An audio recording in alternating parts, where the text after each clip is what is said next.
I need you to explain to me a little bit more about this album, Rona, that you recorded. No. Elle ne va peut-être pas vous en parler, mais moi oui. Aujourd'hui, je vais évoquer quelque chose de surprenant dans la franchise Tomb Raider, et pas forcément connu de tous les fans, la carrière musicale de Lara Croft. Bienvenue dans Tomb Raider Files.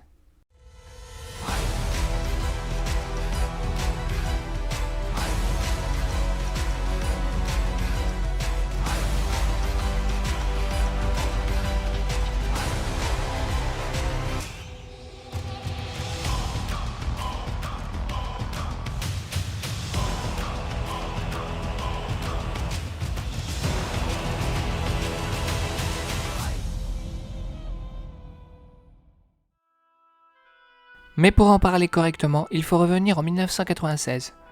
Tomb Raider, développé par les Anglais de Core Design, vient de sortir et prend le public et l'industrie par surprise. Chacun allant de son petit commentaire sur la révolution graphique et ludique du jeu. Indiana Jones this game is not, but it sure could be. With ab-fab cinema scenes, outstanding gameplay, and true, but not impossible challenge, Tomb Raider is worth all 5,000 pennies. So plunk them down and enjoy a true masterpiece. Mais un autre élément vient s'ajouter à cela, son personnage qui conquit immédiatement les joueurs et joueuses du monde entier, Lara Croft. Elle est athlétique, courageuse, indépendante, et vient mettre comme l'héroïne de Metroid, Samus Aran, un vrai coup de pied dans cette fourmilière de personnages masculins qui pullulent depuis la création du jeu vidéo. Mais son charisme attire également celui des publicitaires. Avec son physique avantageux, Lara Croft a tout de l'outil marketing parfait. Elle n'existe pas et pourra donc faire la promotion de milliers de produits. C'est dans cet esprit que pour commencer à promouvoir le jeu avant sa sortie dans un grand salon de jeux vidéo, l'European Computer Trade Show se déroulant du 14 au 16 avril 1996, que Eidos Interactive, l'éditeur du jeu, prend à partie de faire venir 3 mannequins habillés comme l'héroïne. Short, débardeur moulant flingue au poing pour servir de panneau publicitaire humain à la franchise naissante. Une personne sur les 3 sera alors nommée mannequin officiel, Natalie Cook. La jeune Anglaise originaire du Berkshire promotionnera le jeu vidéo à travers quelques photoshoots pour des magazines et journaux, jouera dans une publicité, mais encore plus étrangement enregistrera dans le secret le plus total un single. Car oui, après la sortie du jeu, il ne fait aucun doute que Lara attire tout le monde, et Eidos a bien compris. C'est pourquoi ils veulent le personnage sur tous les médias possibles. Si celle-ci apparaît visuellement dans un grand nombre de magazines, alors pourquoi ne pas aller plus loin en s'inspirant du succès britannique de l'époque, en faisant chanter Lara ? C'est à travers un communiqué envoyé à une maison de disques que nous apprenons à l'aide d'une backstory conçue pour vendre le projet que Larry Sparks, le directeur marketing de Eidos, a eu la chance d'entendre Lara chanter sous la douche et a décidé, au vu de son talent, de la signer sur le label Rider Records et de la promouvoir en tant que chanteuse avec comme manager Simon Fowler, celui du groupe montant de l'époque, les Spice Girls. Le single nommé Riders est décrit comme une chanson qui combine les pouvoirs féminins du personnage avec des éléments de swing et de reggae. Il devait sortir dans les bacs à partir du 24 mars 1997 et contenait la chanson et le trailer du premier jeu qui était diffusé avant le film Star Trek First Contact au cinéma. Quant au résultat final, nous pouvons remercier le site Tomb of Ash et Natalie Cook elle-même qui ont pu rendre ce single et ses remixes accessibles à tous.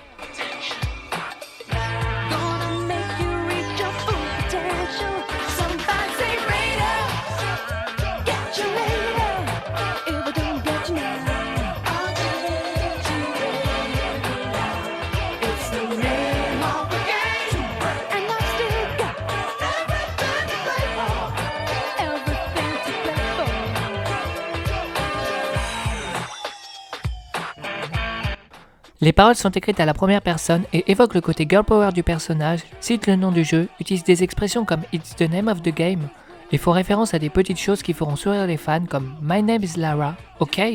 provenant du fait que les Américains n'arrivaient pas à dire Lara mais Laura, ou encore citant une phrase provenant de la première cinématique du jeu « I only play for sport », donnant de ce fait un côté métafictionnel au personnage, c'est-à-dire conscient de sa propre condition. Une technique que l'éditeur utilisera de nombreuses fois. Pas de chance pour Natalie et Eidos, mais le résultat ne fut pas à la hauteur des espérances de l'éditeur, et celui-ci annulera la sortie du single, mais ne lâcha pas le morceau pour autant.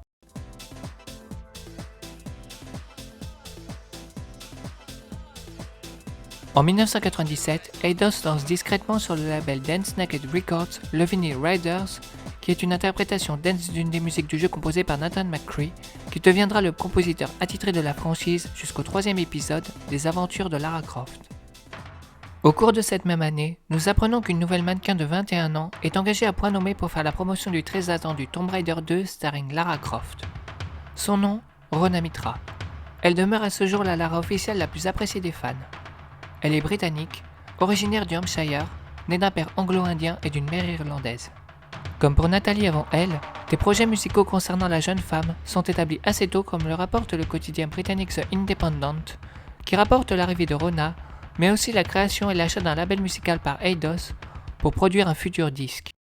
Tandis que l'auteur de Lara reste caché, ceux qui sont restés à Eidos se démènent pour trouver de nouvelles façons d'exploiter son fantasme numérique. Et la manière qu'ils ont choisie pour y parvenir est de transformer Lara d'un graphique bidimensionnel en une personne corporelle.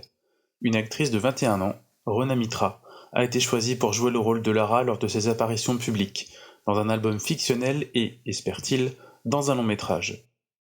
Les activités de Madame Mitra se concentrent actuellement sur un disque qui sera produit par Dave Stewart, le musicien qui a autrefois formé la moitié de Eurythmics avec la chanteuse Annie Lennox.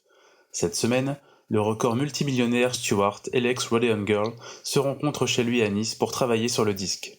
Ils sont accompagnés de Nick Thorpe, directeur général de Naked Records, qui a connu une brève gloire au sein du groupe pop des années 80 Curiosity Killed the Cat.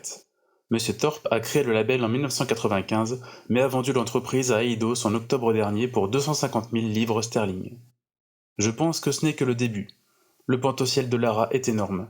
Elle est en train de devenir une icône et les limites sont infinies, déclare Monsieur Thorpe.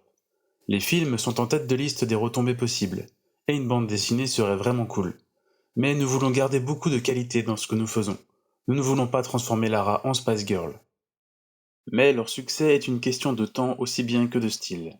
Miles Guthrie, rédacteur en chef de Total PlayStation, un magazine consacré à des jeux comme Tomb Raider, doute que le phénomène dure et prédit que le single Thorpe Stewart Mitra sera le baiser de la mort de l'ère de fraîcheur instauré par Lara. Le marché des jeux vidéo est très volatile. Lara Croft deviendra une figure du ridicule dans 12 mois et nous nous demanderons tous pourquoi nous étions si enthousiastes à son sujet. Elle a le même attrait que Pamela Anderson et c'est à peu près tout. Les choses vont vite dans le monde numérique, et Tomb Raider est déjà devenu obsolète. Il y a beaucoup plus de jeux cinématographiques passionnants en ce moment. Bien que la nouvelle version améliorée du jeu Lara Croft Tomb Raider 2 ne sortira pas avant Noël, elle fait l'objet d'un grand battage publicitaire.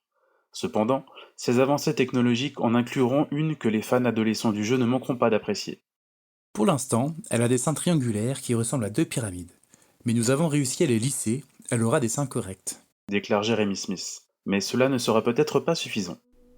Le magazine britannique The Face en juin 1997 consacrera plusieurs pages et sa couverture au phénomène Lara Croft et parlera à la fois de Rhona Mitra et du single annoncé en révélant la date de sortie et son lieu d'enregistrement pour le moins inhabituel. Ceci explique la présence d'une Lara réelle. Il y en a eu 2 à ce jour. Natalie Cook, du Berkshire, la Croft originale comme l'appelle le quotidien The Mirror, qui a avalé l'histoire d'Eidos selon laquelle Lara a été modelée d'après Natalie. La pauvre fut larguée sans cérémonie pour Lara numéro 2, quand la décision fut prise de sortir un single et qu'il s'avéra que Nathalie ne pouvait pas chanter. Aujourd'hui, Eidos a déniché Rhona Mitra, qui prendra part aux événements plus mondains de l'existence de Lara, comme les foires informatiques, les ouvertures de magasins de jeux vidéo et l'enregistrement d'un single avec Dave The Rave Stewart, prévu pour septembre. Dave se trouve actuellement en Amazonie et recherche le son de la jungle. Le journal français Libération suivra le même exemple un mois après, faisant de Lara une vraie star dont tout le monde parle. Dès l'automne, elle sortira un CD de son propre single, sur une musique que lui a composée Dave Stewart, ex-Eurythmics, et dont le clip est déjà en préparation. Rhona explique à son tour ce projet dans une interview avec PlayStation UK Magazine en juillet 1997. Après la séance de photos, je dois passer chez Naked Records. C'est une filiale à 100% d'Eidos et c'est Nick Thorpe, le manager, qui m'a en fait trouvé ce travail. Il m'a présenté à Charles et j'ai été engagée pour 2 raisons. Non seulement je ressemble à Lara, mais j'ai aussi la même voix. Simplement pour montrer que l'important n'est pas ce que vous connaissez, mais qui. Le disque est en réalisation ces dernières semaines et a été en partie enregistré en Amazonie. Dave Stewart, qui produit le single, a insisté pour que nous allions là-bas pour ressentir les vibrations, ou quelque chose comme ça. Et je dois avouer que c'est un endroit vraiment magnifique. Je dois juste enregistrer quelques voix pour le dernier mixage cet après-midi. Le single devrait être fini prochainement, donc ouvrez l'œil. C'est au tour de Jeremy Smith, le patron de Core Design, de s'exprimer à ce sujet en août 1997. Cela devait sortir en mars, mais c'était quelque chose que nous avons essayé et qui n'a pas marché. Donc, nous sommes revenus sur nos plans et avons dû recommencer. Nous avons maintenant un grand nombre travaillant dessus, ce qui a changé la structure de ce que nous allions faire.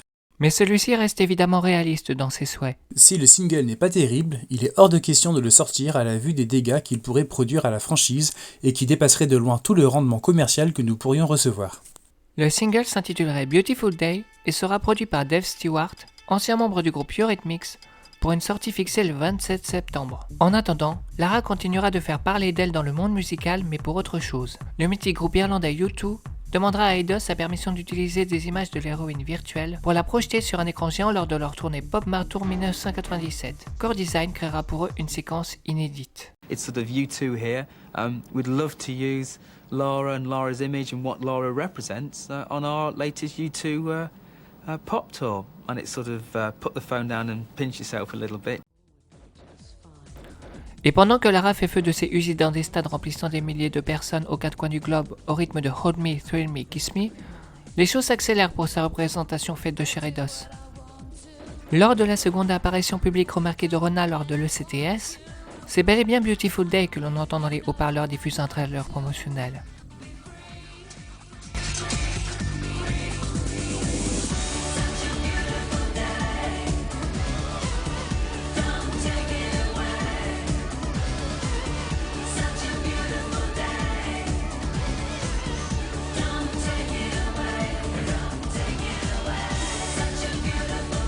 Mais pourtant, les journalistes ont vent de deux retournements de situation. Le single ne sera plus Beautiful Day, mais Getting Naked. Et celui-ci sortira finalement en novembre. Pendant ce même salon, Jeremy Smith est interviewé par le magazine Next Generation à propos du battage médiatique autour de la licence, et celui-ci s'expliquera en toute franchise sur l'arrivée de Rona, de ses craintes et des futurs projets autour de Lara Croft. Rona a causé beaucoup d'agitation sur le stand aujourd'hui. Quand avez-vous décidé que vous aviez besoin d'un mannequin qui pourrait la Lara officielle dans la vraie vie ? Core participait à un événement commercial et nous avons décidé qu'il serait bon d'avoir un stand photo avec des mannequins qui ressemblaient à Lara et étaient habillés comme elle. C'est le genre de choses que l'industrie du jeu fait dans les événements commerciaux depuis des années. Nous avons donc pris ces mannequins, nous en avons eu 4, et cela s'est bien passé. Elles ne ressemblaient pas particulièrement à Lara, mais elles avaient de beaux seins, des hauts moulants, des mini-shorts, et tout le monde voulait être photographié avec elles. Nous avons alors réalisé à quel point les personnes qui suivaient Lara étaient nombreuses. Pourquoi êtes-vous passé de 4 modèles à un seul ? Nous voulions passer d'un simple modèle disponible pour une photo à quelqu'un qui avait aussi du caractère, qui pouvait peut-être faire un peu plus, quelqu'un qui pouvait jouer et peut-être chanter. Mais en transformant Lara en une personne réelle, quelqu'un qui parle et qui existe en dehors du jeu, n'y a-t-il pas un danger que la magie de la Lara du jeu vidéo soit perdue ? Les gens ont sûrement leur propre idée de ce qu'elle va devenir dans la vie réelle. Absolument. Par exemple, le personnage du jeu Lara. La vraie Lara ne parle pas. Donc dès que vous laissez un humain jouer Lara et que vous lui demandez de faire plus que simplement se faire belle, il lui est impossible de rester fidèle à 100% à la vraie Lara. Comment saurait-elle quoi dire ? Comment connaîtrait-elle les opinions de Lara ? Chez Core, nous sommes très conscients de ces questions et nous sommes très réticents à donner à Lara un personnage au-delà de celui du jeu. Nous aimons qu'elle reste une sorte d'énigme. Donc quand Rona joue Lara, nous ne la laissons pas parler et nous ne lui laissons pas avoir d'opinion. Si vous demandez à Rona ce qu'elle pense de la mort de la princesse Diana, elle ne peut pas répondre, du moins pas en tant que Lara. Lorsqu'elle répond aux questions d'une interview en tant que Lara, nous avons examiné les questions au préalable et l'équipe de Tomb Raider a élaboré les réponses. Donc la personnalité de Lara Croft est construite par l'équipe de Tomb Raider. Et vous gardez un contrôle serré sur ce que Rona pense, dit et fait ? Nous gardons un contrôle très serré et nous avons une grande bible d'informations au sein de Core qui nous permet de suivre la personnalité de Lara. Nous savons quelle est sa couleur préférée, nous savons dans quel genre de restaurant elle aimerait aller et ce qu'elle commanderait probablement en arrivant. Et nous savons quelle musique elle aime. Vous dites que vous avez peur qu'en ajoutant trop de détails et en essayant de couvrir toutes les bases, vous ferez inévitablement une erreur quelque part et que les gens se détourneront d'elle. Il a été rapporté que Lara va bientôt sortir un disque avec Dave Stewart. Comment concilier le désir de garder sa personnalité discrète avec la sortie d'un disque de musique pop ? Eh bien, on ne peut pas. S'il est sorti par Rona, qui se trouve à jouer Lara Croft de temps en temps, alors c'est normal. Si Eidos veut sortir un disque avec Rona, alors ils peuvent le faire. Mais s'ils veulent le faire avec Rona en se faisant passer pour Lara, alors non. Ils ne vont pas faire n'importe quoi de ma fille. Si le disque est sorti sous le nom de Lara Croft, alors nous avons fait une grosse erreur. Bien sûr, il peut y avoir un lien, des captures d'écran sur l'emballage et peut-être un titre dans le jeu, ou autre chose. Nous envisageons même l'idée de concevoir une Lara virtuelle qui chantera la chanson. Mais c'est un grand sujet de débat interne au sein de Core et d'Eidos. Vous êtes donc inquiet qu'un single pop puisse nuire à l'image de Lara ? Oui, je le suis. La presse adorerait détruire ce disque. Et avec le plus grand respect pour Dave Stewart, la presse aimerait juste le frapper pour avoir été impliqué avec un personnage de jeu vidéo stupide. En gros, je pense que le disque doit se suffire à lui-même en étant loin de tout lien avec Lara Croft. Sinon, il ne devrait pas exister du tout. Alors quelle est la prochaine étape pour Lara Croft ? Le cinéma ? Oui, et c'est l'endroit évident où Lara doit aller ensuite. C'est une star de cinéma qui attend de se produire. Et mon opinion personnelle est, pourquoi foutre ça en l'air pour vendre quelques albums de merde ? Si le film de Lara finit un jour sur le bureau d'un cadre d'Hollywood, je ne veux pas qu'il pense « Quelle bonne idée, mais c'est une honte pour ce disque douteux qui a été sali par la presse et qui a énervé tout le monde. » En gros, je ne veux pas qu'elle soit dévalorisée. Malgré le bras de fer se jouant entre Core et Eidos, la promotion du single continue et c'est Lara elle-même qui en parlera dans Console Plus. Ma copine dans le monde réel, Rona Mitra, devrait se charger de la promotion de mon single pour novembre. Dave Stewart, un ex-Eurythmics, est chargé de la composition. U2 a également fait des propositions. Ils ont acheté à Eidos des images spécifiques diffusées pendant leur tournée européenne, le Pop Marteau. C'est par le biais d'une interview de l'intéressée elle-même, donnée en octobre pour PlayStation Magazine, qu'elle révèle qu'il y a plus qu'un single, mais aussi un album de prévu, et en dévoile les conditions d'enregistrement. Au fait, c'est quoi cette histoire de single dédié à Tomb Raider ?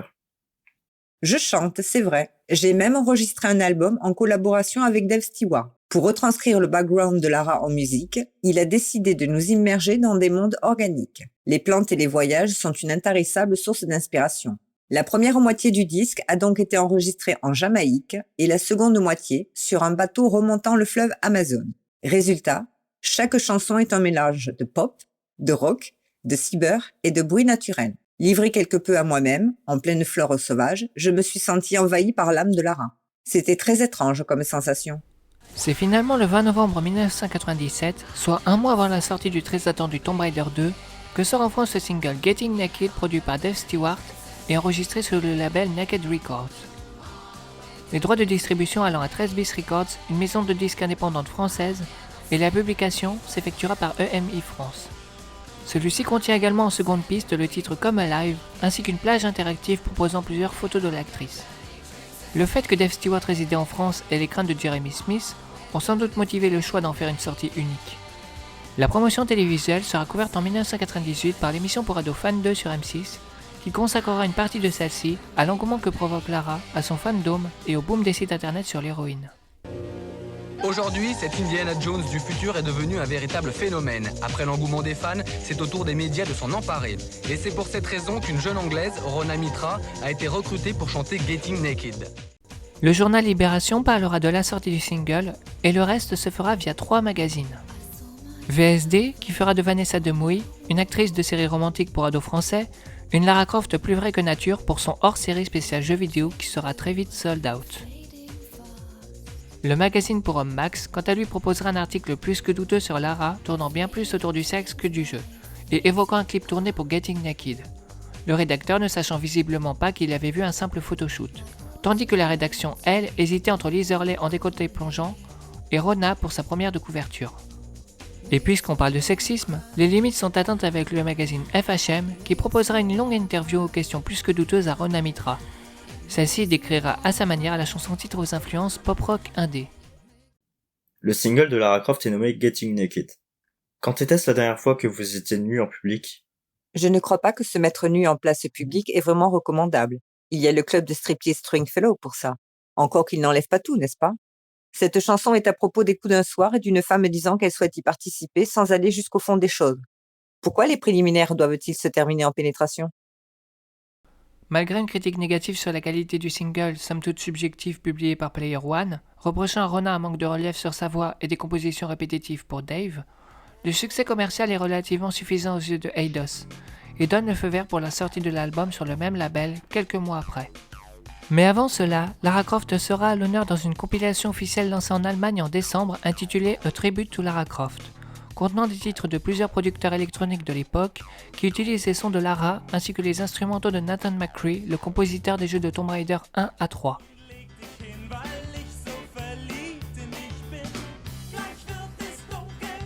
L'année 1998 bat son plein et Lara est toujours présente là où on ne l'attend pas.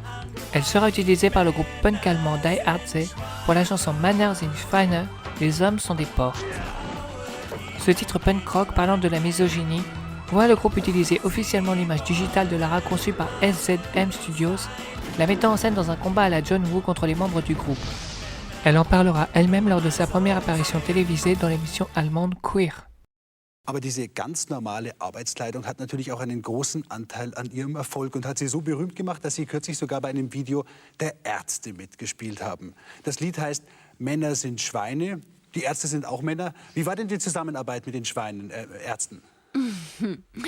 Also, dass eine Frau ihnen die Show stiehlt, hat ihnen eigentlich doch nicht so gepasst. Hinter den Kulissen ging's auf jeden Fall gut ab. Wir haben alles kurz und klein geschossen. Nach dem ersten Tag bekamen wir von der Catering-Truppe nur noch Plastikgeschirr. Aber dann, nach ein paar Drehtagen, wurde es eigentlich richtig nett. Pour Rona Mitra, l'aventure Tomb Raider s'achève contractuellement parlant le 17 juin 1998 avec la sortie de Come Alive, le premier album de Lara Croft dont il est temps d'analyser concrètement le contenu.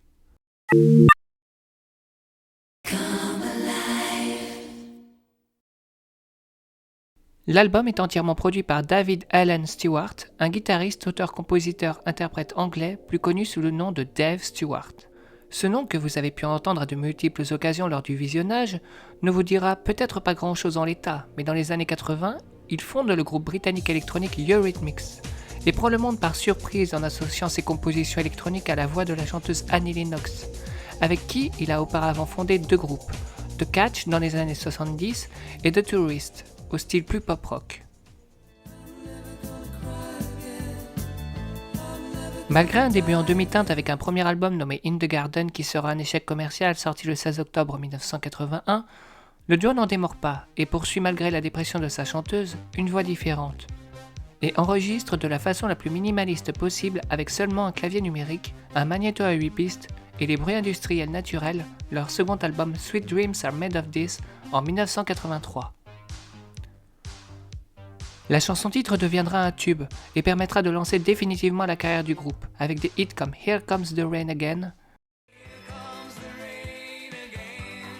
ou encore There Must Be an Angel Playing with My Heart.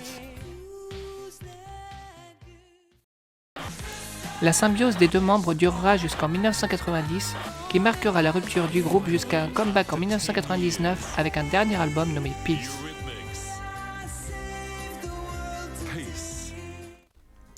Après l'aventure Eurythmics, Dave s'ouvre sur des projets solo et fonde en 1990 le projet Dave and the Spiritual Cowboys, le temps de 2 albums. Puis en 1994 sort son premier album studio Greetings from the Gutter, un album mi-pop rock mi-blues, porté par le single Heart of Stone.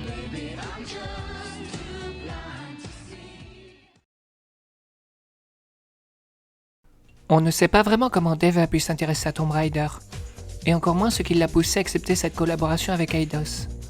Néanmoins, un début de réponse peut être trouvé dans une interview de 1995 pour CD-ROM Magazine, où il s'exprime sur la technologie et les possibilités qui lui sont offertes. Well, I have no interest at all in technology as such, but I've got a massive interest in what can be achieved through any medium. So, as we're living in 1994, or soon to be 1995, technology plays a massive part, and it's becoming more and more apparent that it's going to be playing a larger and larger role in the creative side of everything, really. Everything to do with art, music, fashion. On peut également trouver le prémisse du projet Come Alive, mais en sens inverse. That's why I'm a perfect candidate in a way to make an interactive CD-ROM to go with my album. But I didn't, because when I looked at how long it would take for what I wanted to do and what kind of things I was offered that I could do within it, I just thought I'd rather wait. Avec son passé musical, ses expérimentations électroniques et rock sont un habillage somme toute assez logique pour représenter le background de Lara. Le rock pour le côté casse-cou, et l'électronique pour le côté jeu vidéo et moderne. L'album Lara Croft Come Alive, performé par Rhona Mitra, se compose de 11 pistes découpées en niveaux pour faire référence au jeu. Il comporte également en bonus une plage interactive similaire à celle du single. Celle-ci se décline sur l'album en 4 versions à suivre les unes après les autres. Mais concentrons-nous d'abord sur les 2 premières.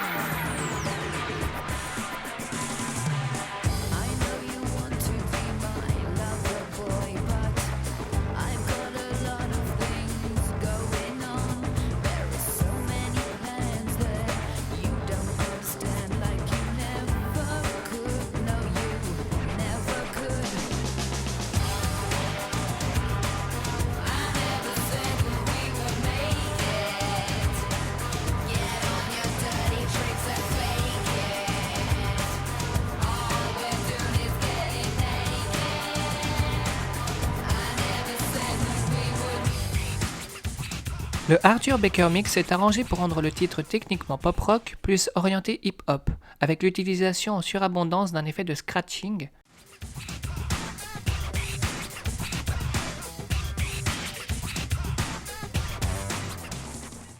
qui donne un effet assez compressé au morceau et donc une voix plus noyée dans la composition.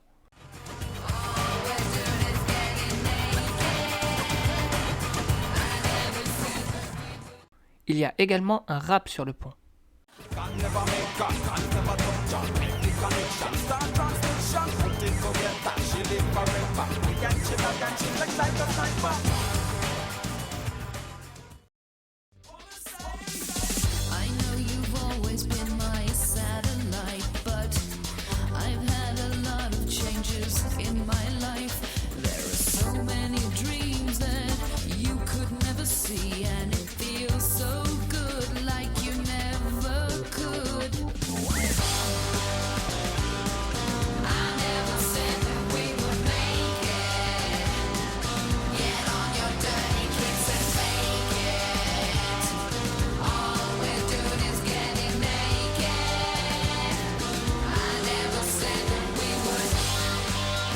Comme vous l'avez écouté, le Glenn Skinner Mix, quant à lui, est bien plus propre et démarre de façon plus agressive avec un solo de guitare électrique qui est mis en avant tout au long du titre et qui profite d'un solo sur le pont.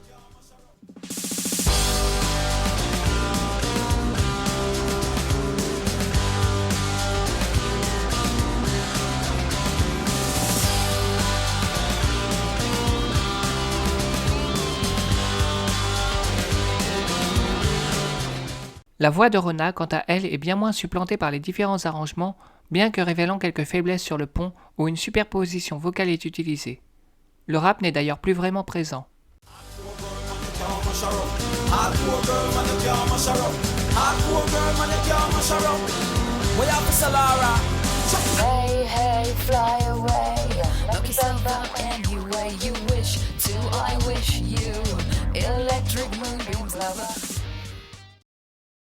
Le titre utilise 2 associations qui représentent Lara. Il y a le côté rebelle et le côté sensuel. Et je pense que vous avez compris de quoi celui-ci parle. Il s'agit d'une femme qui tisse son amant au lit, mais qui n'ira pas au bout des choses par choix et qui a de toute façon d'autres choses à penser. Il y a une autre analyse possible au niveau des paroles.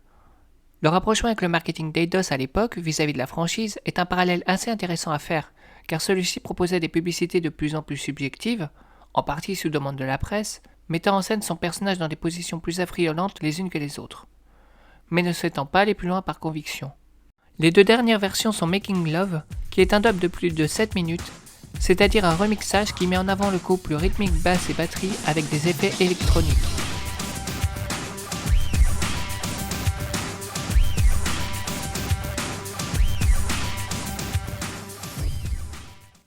Pour l'histoire, celui-ci fut originalement inventé par King Tubby, un ingénieur du son jamaïcain dans les années 70, et repris par d'autres dans les années 80 avec une explosion du genre. Généralement, ce genre de musique était prisé par les remixeurs.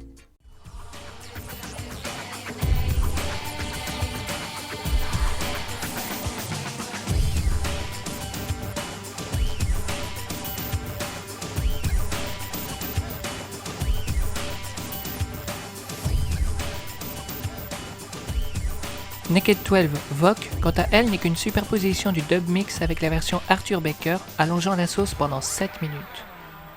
Dans le monde musical, il s'agit tout simplement d'une version extended, ce qui était très courant à l'époque.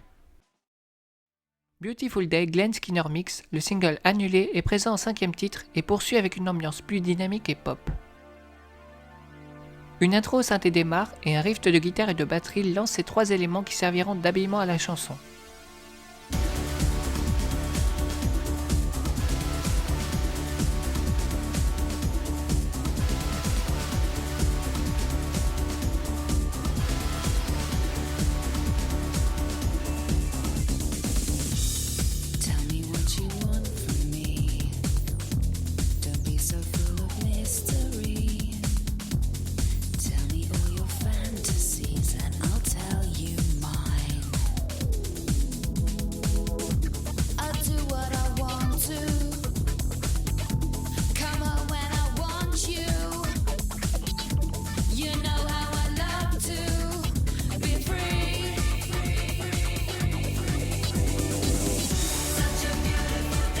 La guitare revenant lors des refrains telle une envolée composée de différents arrangements électroniques et de chœurs vocaux mixtes.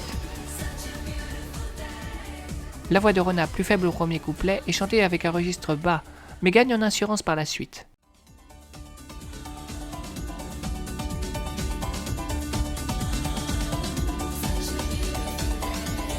Le pont se poursuit par l'apparition d'un synthé AC80 qui reste jusqu'à la fin du titre.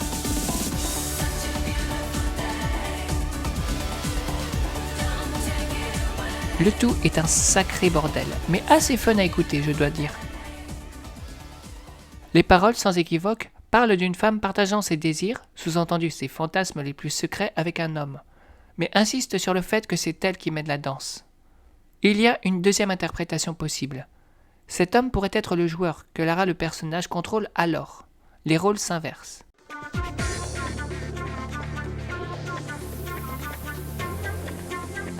Fini la pop, place à l'électronique expérimentale. Et sur cette piste à la durée de 8 minutes, on peut dire que Dave Stewart s'est complètement lâché.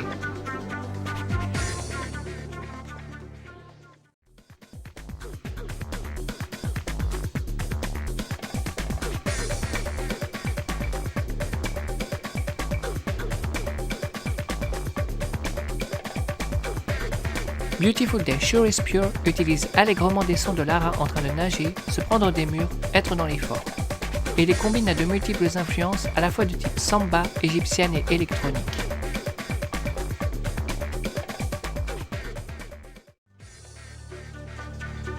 La voix de Rona n'est réutilisée que pour chanter les couplets de Beautiful Day qui s'accompagnent de chœurs vocaux mixtes.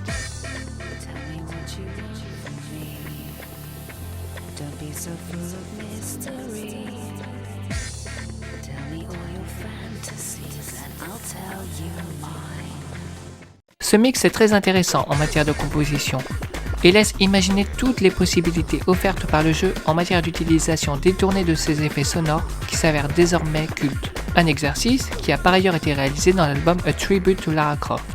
Le côté exotique qui en ressort se rapporte bien au côté globetrotter de Lara.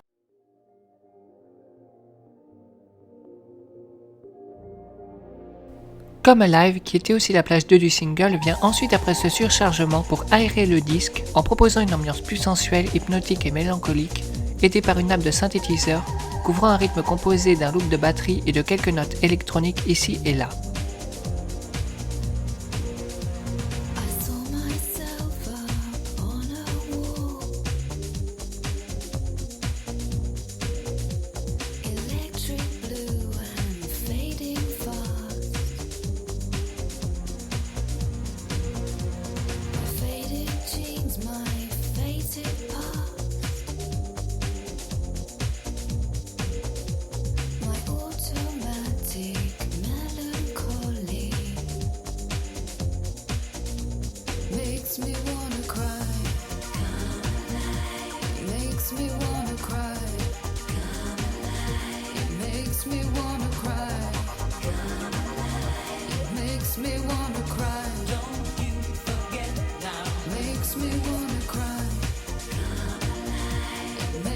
Rona n'est pas seule sur ce morceau qu'elle chante de façon susurrée.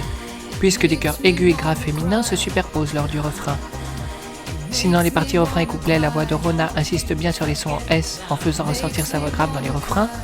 Le pont quant à lui propose un effet filtré allant assez bien avec la chanson et les paroles. Dans celle-ci, il s'agit de Lara, le personnage du jeu qui se rend compte elle-même de son succès et raconte ses sensations vécues en tant que personnage dans un jeu vidéo, telles que sa mort et les actions répétées que les joueurs lui font faire.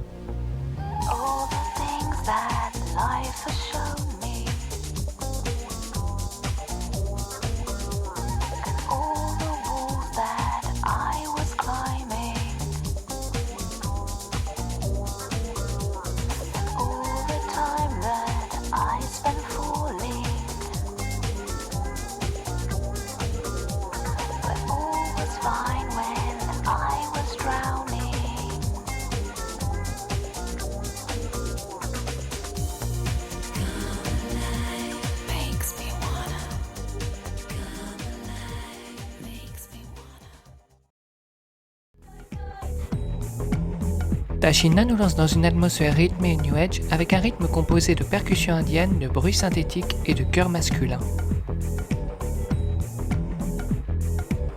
La voix de Rona est plus faible qu'à l'accoutumée dans les couplets et contraste avec le côté enjoué et mystérieux de l'instrumental.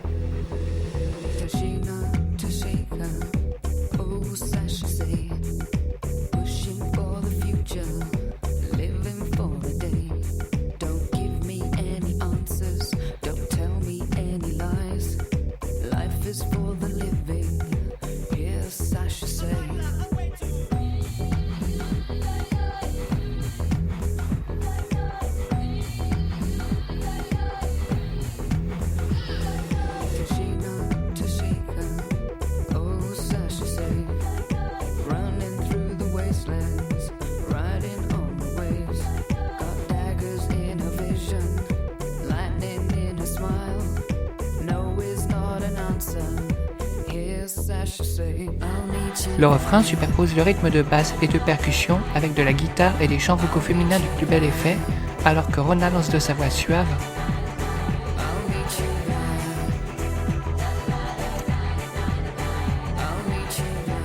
Le pont de la chanson utilise un effet d'inversion, et si l'on remet les sons à l'endroit, on découvre tout simplement le début du couplet numéro 2.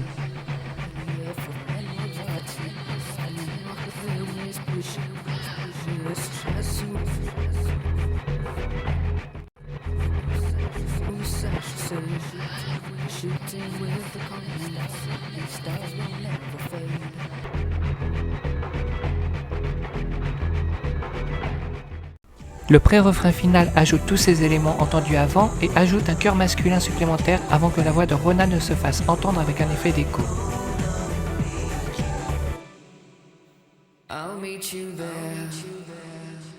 La mélodie instrumentale reprend ensuite pendant un court instant avant de s'arrêter et reprendre dans un refrain final.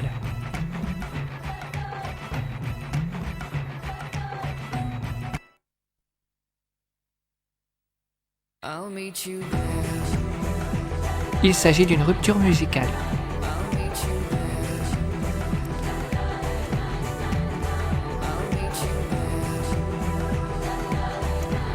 En écoutant ce titre aux réverbérations chaleureuses dans ses refrains, on peut se dire que l'exotisme des aventures de Lara habille cette mélodie. Mais je pense qu'il s'agit également d'une petite référence musicale aux origines de Rona, sachant qu'elle est à moitié indienne du côté de son père. Ce titre parle du souhait de la rencontre de Lara sous le point de vue d'un homme qu'il a décrit en utilisant le nom Tashina. Tashina, selon le dictionnaire urbain, est la personne parfaite, patiente et attentive qui ne laisse aucunement les autres indifférents, mais qui a également un second côté plus malicieux.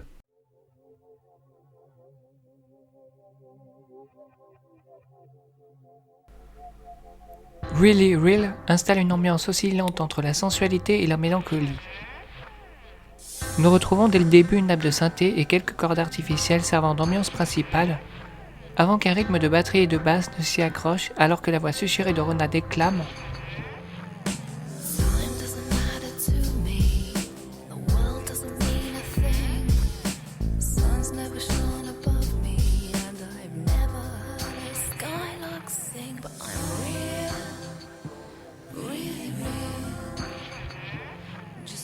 Ce morceau appartient à la catégorie trip-hop, un courant apparu dans les années 90, fusionnant les genres hip-hop et électronique, tout en leur rajoutant plusieurs autres styles, comme du jazz, de l'ambient, du funk, et allant de pair avec des paroles tristes.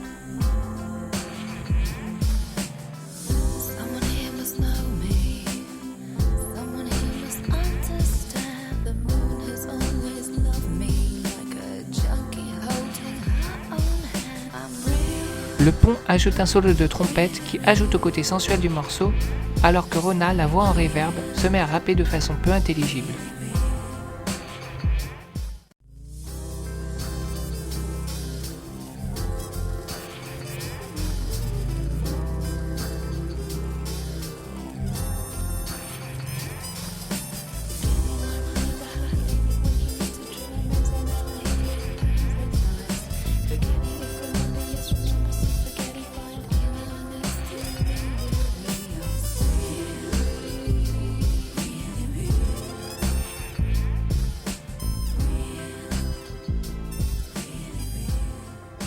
Celle-ci parle de Lara, le personnage qui s'exprime sur sa réalité, en disant qu'elle ne vieillira jamais, qu'elle n'a jamais pu faire telle ou telle chose dans sa vie, mais qui inévitablement existe vraiment.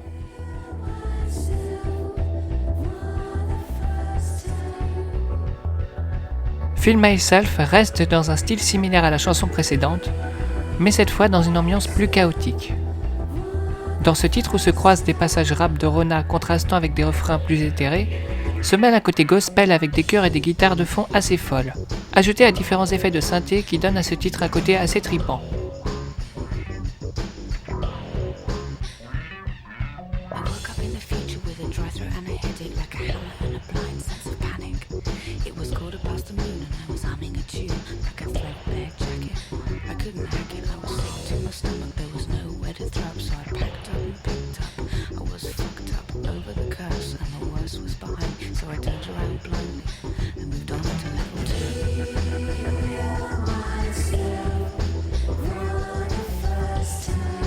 Rona y rappe au sujet d'une femme se découvrant graduellement un côté plaisant lié aux sensations fortes et se ressent donc vivante par ses extrêmes de diverses natures.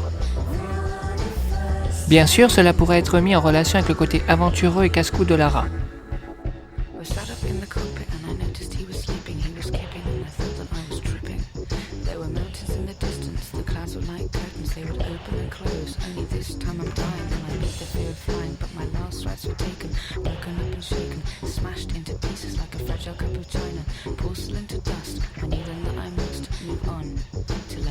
En seconde possibilité, les gémissements féminins évocateurs du morceau peuvent mettre sur la voix sur un double sens lié à la masturbation féminine.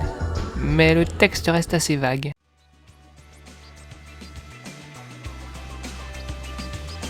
Rock Your Own World clôture l'album sur une note positive et pop-rock. Le morceau commence par des bruits électroniques, une guitare électrique et de la batterie lancent la chanson alors que Rona s'adresse à Lara, le personnage du jeu.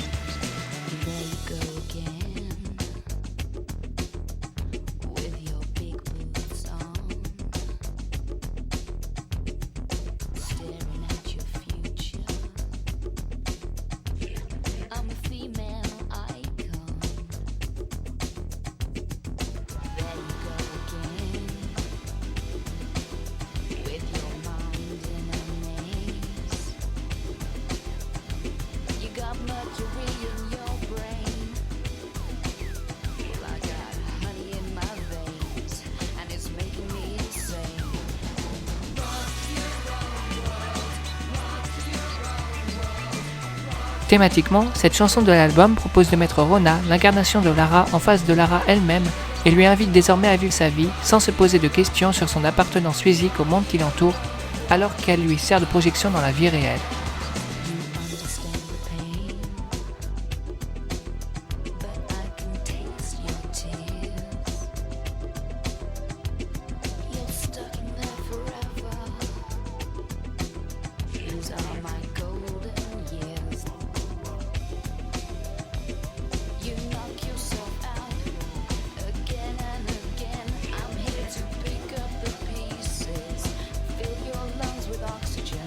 There's always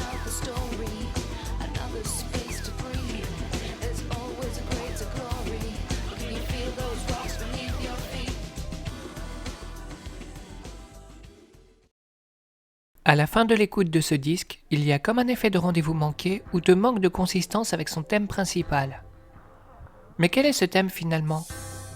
À la manière d'un premier single, Getting Naked brouille les pistes en proposant une chanson sur un thème mi-sexuel, mi-rebelle. Et si on ne va pas plus loin, on passe complètement à côté de l'image de l'album, qui elle est bien plus intéressante. Dave et Rona ont choisi comme angle de s'intéresser non pas à Lara, l'héroïne du jeu vidéo en racontant ses aventures, comme le single Riders aurait pu le faire, mais en racontant ses sensations vécues en tant que personnage virtuel, la faisant se questionner sur sa réalité, son appartenance, et lui faisant avoir comme un super-héros ou tel un Pinocchio, une envie de changement dans sa vie programmée, une envie de revenir à la vie hors de son soft et de ressentir des émotions et des sensations humaines. Ces points sont appuyés via les titres Come Alive, Really Real et Feel Myself.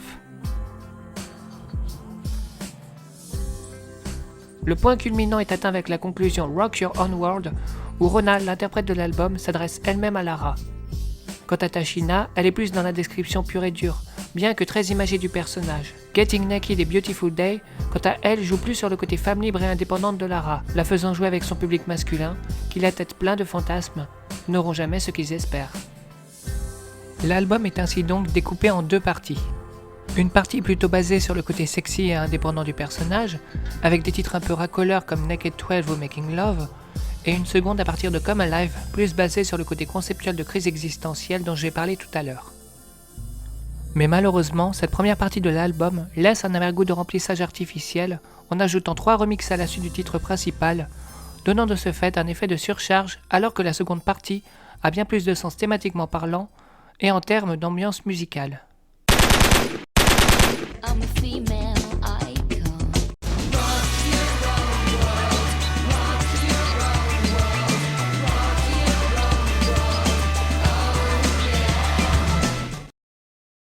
Contre toute attente, le 1er décembre 1999, sort en France une nouvelle édition au format digipack de Come Alive, renommée alors Female Icon, d'après un des couplets de Rock Your Own World. Cette réédition semble être bien plus construite comme étant un vrai projet, en proposant 3 nouvelles pistes, qui prennent la place des 3 remixes de Getting Naked. Elle est éditée par 13 Bis Records, toujours sous le label Naked Records. Elle sera proposée en cadeau avec une variante du comics numéro 2 de Tomb Raider, édité en France par Semic. Les différentes ambiances du disque sont découpées en sections et en niveaux comme dans les jeux. Nous retrouvons en ouverture la piste Riders, commercialisée en 1997 sous format vinyle, qui proposait de revisiter une des musiques du jeu de Nathan McCree sous un format dance house. La partie Londres propose des chansons en tonalité plus pop-rock avec Rock Your Own World et Getting Naked version Glenn Skinner Mix. La partie Égypte propose des sonorités plus hypnotiques avec l'inédit Rhythm and Time suivi de Come Alive. La section solo suit avec les titres les plus électroniques de l'album, Really Real et Feel Myself. La partie des îles nous immerge dans Tashina et son ambiance exotique et la seconde inédite, Time to Change. L'aventure se termine avec le niveau final pop Beautiful Day, Glenn Skinner Mix. Mais avant de finir l'écoute, pourquoi ne pas passer par le niveau d'entraînement et découvrir Sure is Pure et son mix fou de 8 minutes qui conclut l'album. Female Icon propose également la même plage interactive que Come Alive et le single Getting Naked. Il ne reste qu'à parler des 2 dernières chansons inédites.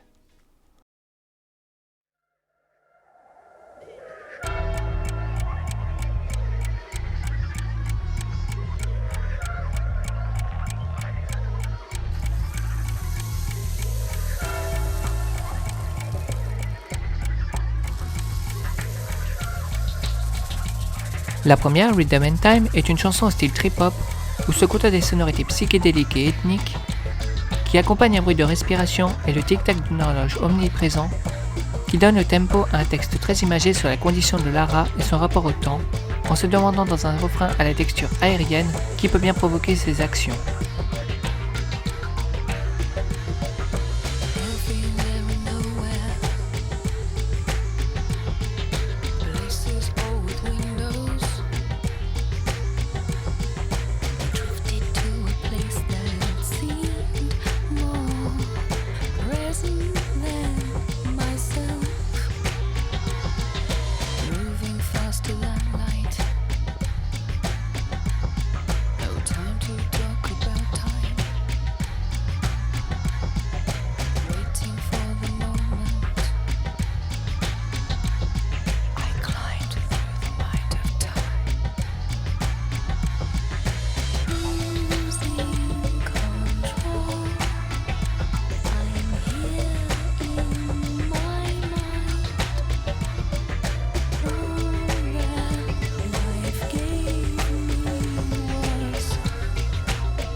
La dernière, Time to Change, dont la fonction principale n'est que de préparer a Beautiful Day, est une chanson de type électronique trip-hop qui utilise un dub de batterie, quelques nappes de synthé pour le côté ambient cyber, un brin de guitare électrique et un chœur vocal féminin de type soul qui déclame la phrase d'accroche.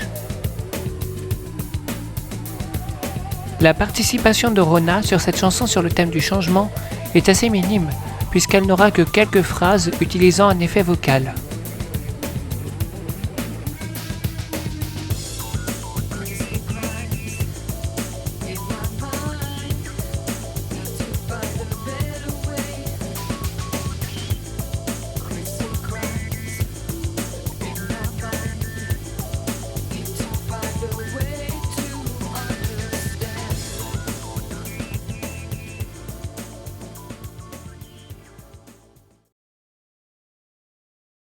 Vous l'aurez compris, thématiquement et musicalement parlant, cette réédition tient bien plus la route en proposant 2 titres supplémentaires allant de pair avec son concept qui était le plus développé au départ. À défaut de retrouver une narration cohérente, l'album préfère suivre une cohérence musicale avec ses différentes ambiances. Les pistes électroniques Riders et Sure is Pure servant d'introduction et de conclusion. À mon sens, il s'agit de la version qui aurait dû être proposée en premier lieu. Je trouve que ces albums sont intéressants dans leur approche du personnage, car ils poursuivent le côté métafictionnel appuyé par le marketing de Eidos. Musicalement parlant, ils sont assez riches. Les productions de Dave Stewart sont soignées et possèdent un côté pop hérité de ses albums précédents, tout en lui ajoutant un côté psychédélique, indé et world music planant. La voix de Rona, bien que suave et agréable à écouter, manque d'un peu de prestance. On sent clairement le manque d'expérience, malgré une volonté de bien faire, et ses faiblesses vocales côtoient ses moments de réussite. I used to sing with a school choir and I recorded an album when I was younger, but it's not that kind of, I don't have that kind of singing voice. Les paroles, quant à elles, ont de multiples niveaux de lecture, et certaines semblent être écrites de prime abord sous le prisme du sexe. Rien de nouveau sous la lune, puisque beaucoup de titres pop utilisent allègrement ces métaphores, et au vu du désir que provoquait l'héroïne chez certains joueurs, cette utilisation n'était pas forcément innocente. Mais il suffit d'aller plus loin pour comprendre que ce n'est qu'une façade, et que leur sens est un peu plus complexe qu'il n'y paraît. Le rapport avec les jeux existe bel et bien puisque sur les back-covers des albums, les pistes sont des niveaux découpés en sections. Certaines métaphores textuelles utilisent allègrement le langage du jeu vidéo et des sons du jeu sont également présents dans certaines pistes. Comme Alive, Family Icon représente à mon sens assez bien le statut de cyberstar qu'avait la Lara classique dans les années 90. Elle seule pouvait se permettre d'avoir une existence propre au-delà de son jeu, que ce soit par ses publicités, ses interviews, ses chansons, ses incarnations. Il n'y a pas à avoir honte de ces albums à mon sens, qui ne démystifient finalement pas tant que ça le personnage. Malgré leur côté un peu cheesy et ancré dans leur époque, ils méritent d'être découverts par le public sous un nouveau jour.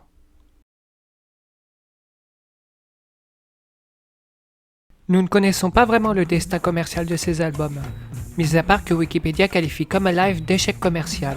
Jetez un coup d'œil ici, Lara. Quel effet ça vous fait de voir ça? Mais qu'est-ce qui a pu provoquer cet échec? Serait-ce les craintes de Jeremy Smith, l'absence de promotion en dehors de la sphère jeux vidéo, ou le fait que ce projet mené par Dave Stewart était trop conceptuel? Eidos a sûrement entendu le résultat et a pensé que le disque serait trop de niche pour être populaire avec son style trip-hop, électronique expérimental et pop-rock indé. La sortie 7 mois après le single Getting Naked dans une maison de disques indépendante française n'aidant pas. On peut se demander si Eidos n'a pas trouvé un compromis avec Core pour le sortir de façon confidentielle, histoire de ne pas perdre d'argent sur son investissement, mais sans toutefois perdre une crédibilité pour d'autres projets plus importants, tels que le futur film mis en projet en 1998 avec la Paramount. Mine de rien, quand on y pense, cette tentative était assez inédite dans le monde musical, car c'était la première fois que l'on utilisait l'existence d'un personnage virtuel vidéoludique de cette façon et qu'on le rattachait en plus à la chanson. Enfin, du moins en Occident. Car en 1995 au Japon est né le projet DK96 ou Digital Kids 96. Sous ce nom un peu barbare se cache l'idole virtuelle Kyoko Daite, un personnage de synthèse en 3D créé par Visual Science Laboratory pour l'agence de talent Horipro. Daite était censée être le futur du divertissement. Elle commencera sa carrière en 1996 avec le single Love Communication,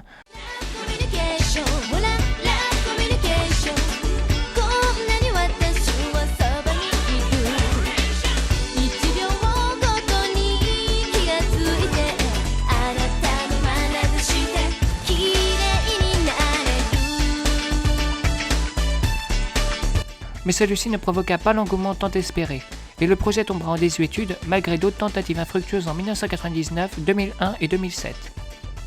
Peut-être que ces débuts, qui ont eu quand même une grande presse, ont pu faire fantasmer Eidos sur de grandes possibilités marketing avec Lara. À l'heure d'aujourd'hui, avec le succès international de Hatsune Miku qui n'était qu'à la base qu'un visuel sur un logiciel d'enregistrement avant de devenir une figure connue de tous et de tous ses dérivés, on peut se dire que Lara et les ambitions marketing de Eidos ont été tel un second pas vers une avancée d'une nouvelle représentation populaire des personnages virtuels dans les médias, allant au-delà de leur conception prévue. Pour Rona Mitra, l'aventure Tomb Raider se finira en décembre 1997, Eidos se séparant d'elle pour officiellement éviter que le public s'attache, et officieusement parce qu'elle parlait bien trop à leur goût. Elle fera néanmoins un joli clin d'œil à son passé en 2018, en se cosplayant la Lara Croft du reboot sur son Instagram. Eidos continuera en 1998 avec Neil McAndrew, qui promotionnera Tomb Raider 3 Les Aventures de Lara Croft, fera quelques salons, et pour le coup se mettra vraiment nue pour Playboy. Lara, quant à elle, n'allait pas dire son dernier mot. Sa carrière vidéoludique allait inspirer d'autres personnes musicalement parlant. Mais ceci est une autre histoire. En attendant, dites-moi ce que vous avez pensé de ces albums, si vous les possédez. Que pensez-vous de l'idée que Lara pouvait être à l'époque bien plus que l'héroïne de son jeu vidéo? Quant à moi, je vous retrouve prochainement dans une vidéo qui sera bien plus courte et qui sera basée sur l'annonce de la fusion des timelines de Core et de Crystal. La prochaine grosse vidéo ne sortira pas tout de suite et couvrira la timeline entière de la trilogie Origins, des jeux en passant par les comics et les romans. D'ici là, portez-vous bien.